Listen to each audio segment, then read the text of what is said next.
بنی اسرائیل کا واقعہ، ایک آدمی سے ملاقات کی تو اس نے کہا شیطان سے ایک راز کی بات تو بتا دے۔ کہنے لگا کیا؟ کہ تیرے یار کون ہے، تجھے پسند کون؟ کہنے لگا تین مجھے بڑے پسند، ایک جو شراب پیتا ہو، نشہ کرتا ہو، ایک جو غصے والا ہو، قابو نہ کرتا ہو، ایک جو بخیل ہو، کسی پہ خرچ نہ کرتا ہو۔ یہ تین میرے بڑے گھاٹے آ رہے ہیں۔ اور اگلی یہ کہ اگر کسی بدبخت میں تینوں کٹھی ہو گئی، غصہ بھی، بخل بھی، شراب بھی، تو پھر وہ پیر ہوتا ہے اور میں مرید ہوتا ہوں، پھر وہ میرے تو بھی بڑا شیطان ہے۔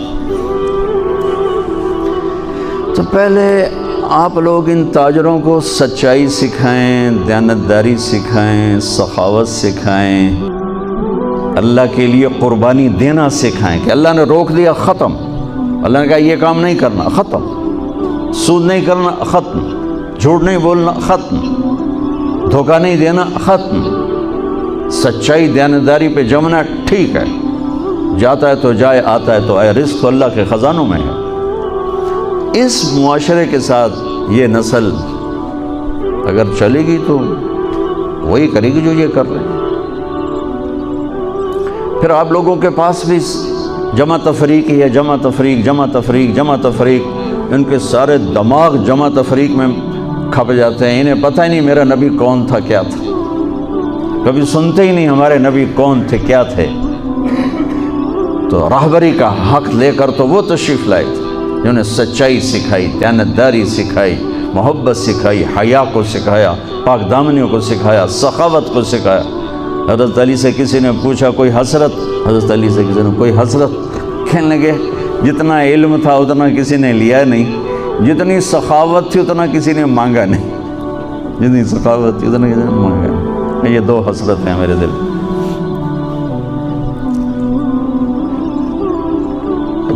تو اللہ کو سخی پسند ہے، مال خرچ کرنے والا پسند ہے، مالدار ہو۔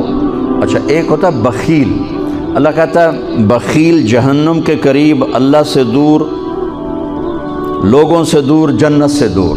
سخی اللہ کے قریب، جنت کے قریب، لوگوں کے قریب، جہنم سے دور، اللہ کا پیار۔ جب بنی اسرائیل نے بچھڑے کی پوجا کی تو اللہ نے کہا سب کو قتل کرو، سارے۔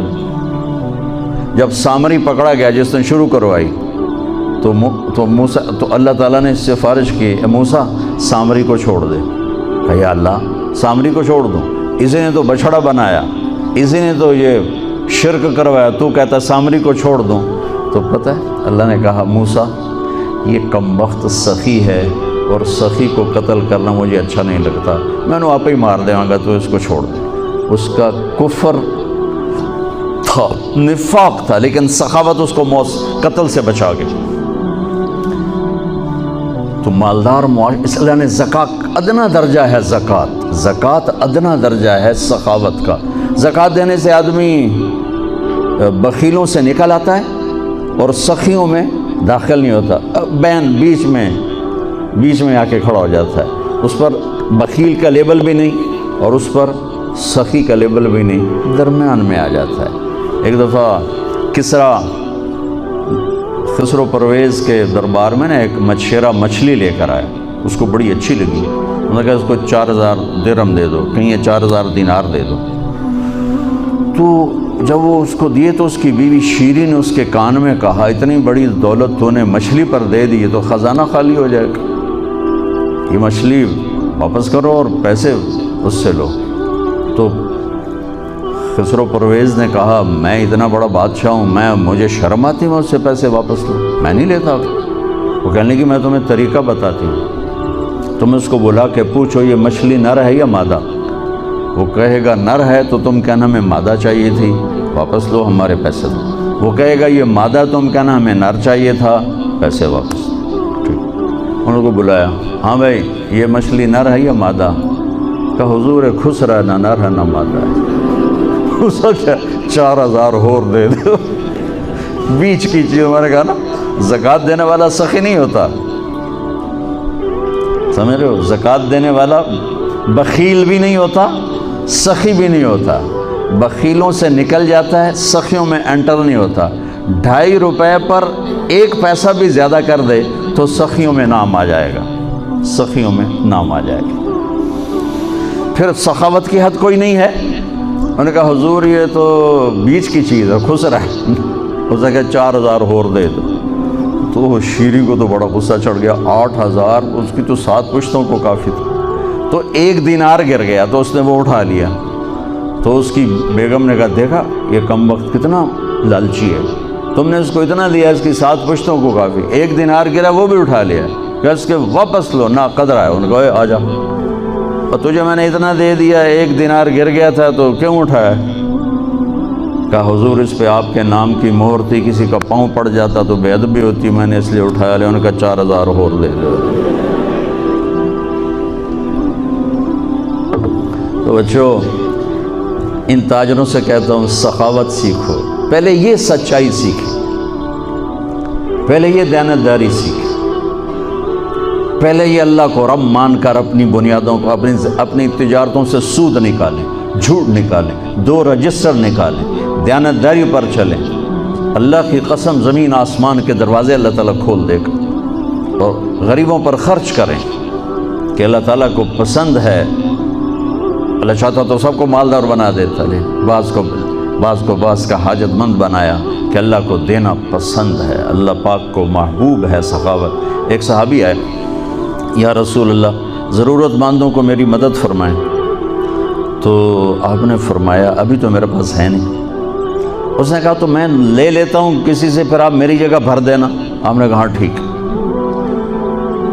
تو حضرت عمر پیچھے سے بولے یا رسول اللہ یہ کیا بات ہوئی؟ آپ کے پاس ہے آپ خرچ کریں، آپ کے پاس ہے نہیں اور آپ اس طرح لوگ آپ کے نام پہ قرضے اٹھائیں پھر آپ دیتے پھریں، یہ نہیں کرنا چاہیے۔ تو پیچھے سے ایک اور صحابی تھے عبداللہ بن حذیفہ، ان کا یا رسول اللہ انفق ولا تخش من ذی العرش خلالا، یا رسول اللہ خرچ کریں اور عرش والے سے تنگی کا ڈر نہ کریں۔ تو آپ مسکرائے، آپ نے کہا مجھے اللہ نے اسی بات کا حکم دیا ہے کہ میں خرچ کروں اور عرش والے سے تنگی کا ڈر نہ کروں۔ بہرحال بچوں سچ سیکھو، یہ تمہاری، میں درد سے کہتا ہوں کہ ہمارے تعلیمی ادارے نہیں ہیں، کاروباری ادارے ہیں۔ یہ بچوں کو علم نہیں دے رہے، اور تم بھی کوئی طلبہ نہیں ہو، تم بھی ڈگری والے ہو، تمہیں ڈگری چاہیے تو نوکری چاہیے، میں تجھے انگوٹھے چھاپو۔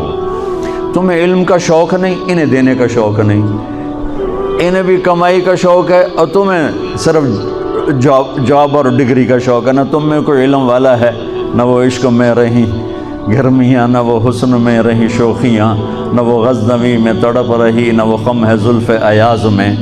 دینے والوں کو دینے کا شوق نہیں، لینے والوں کو لینے کا شوق نہیں۔ علم تو مر مٹ گیا ہے، وہی قوم سر اٹھا کے زندہ رہے گی جن کا علم اپنا ہوگا۔ تمہارا علم تو باہر سے آتا ہے۔ آج تک ڈاکٹر کہتے رہے مکھن نہ کھاؤ، ملائی نہ کھاؤ، گھیو نہ کھاؤ، دل بند ہو جائے گا، کولیسٹرول بڑھ جائے۔ اب میرا بھائی دل کا ڈاکٹر ہے، اب کہتا ہے کھاؤ۔ میں کہوں کہ امریکہ کی رپورٹ آ گئی،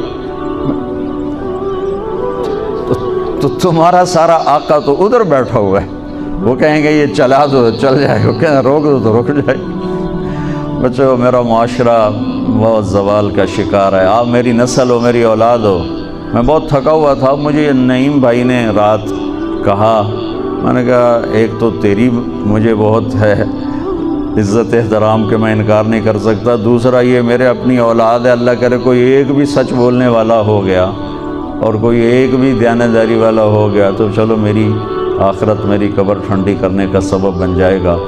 جس قوم میں سچ ہوتا ہے انہیں کوئی ڈبو نہیں سکتا، جس قوم میں دیانتداری ہوتی ہے انہیں زوال نہیں آ سکتا، جس قوم میں انصاف ہوتا ہے ان پہ سورج غروب نہیں ہوتا، جس قوم میں ظلم ہوتا ہے، جھوٹ ہوتا ہے، بددیانتی ہوتی ہے، ان پہ سورج کبھی چڑھا نہیں، انہوں نے عروج کبھی دیکھا نہیں، ذلت و پستی کے سوا کچھ نہیں ان کے پاس۔